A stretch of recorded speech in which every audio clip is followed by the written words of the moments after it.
सबसे पहले बेनीपुर के विधानसभा क्षेत्र के सम्मानित जो हमारे भाई बंधु लोग हैं, जो जनता जनार्दन है, उन सभी को मैं आज हार्दिक स्वागत करता हूं, हार्दिक अभिनंदन करता हूं।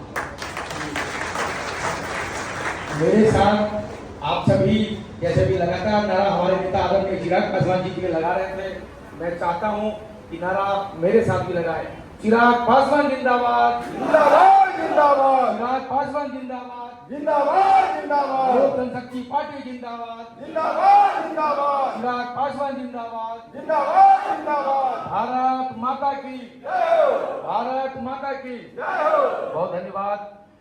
आज बेनीपुर विधानसभा क्षेत्र के कर्पूरी सभागार में, कर्पूरी भवन में आयोजित लोजपा कार्यकर्ता सम्मेलन में पधारे आप सभी लोक जनशक्ति पार्टी रामविलास के कार्यकर्तागण एवं बेनीपुर विधानसभा के दूर दूर गांव से यहाँ पधारे आप सभी जो हमारे वोटर हैं, जो हमारे भाई बंधु हैं, हमारे माता बहन हैं, सभी को हार्दिक अभिनंदन करते हैं। पार्टी की तरफ से, लोक जनशक्ति पार्टी रामविलास की तरफ से, हमारे नेता चिराग पासवान की तरफ से।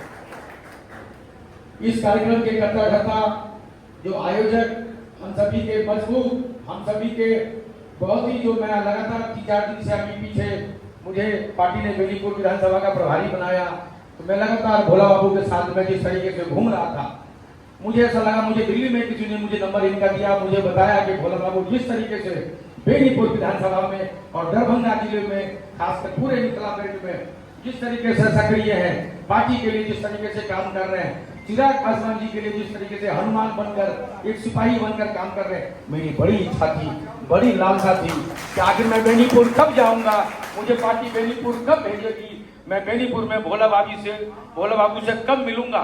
ये वो दिन समय आ गया। अभी 3-4 दिन पहले मैं यहाँ होके ही यहाँ गया था, भोला बाबू से मिला, भोला बाबू के साथ लगातार बेनीपुर विधानसभा क्षेत्र के लगभग 2 दर्जन गांव का दौरा किया। उसके बाद मैंने देखा जिस तरीके से भोला बाबू ने यहाँ मान सम्मान प्रतिष्ठा कमाया, लोगों का जिस तरीके से पूरा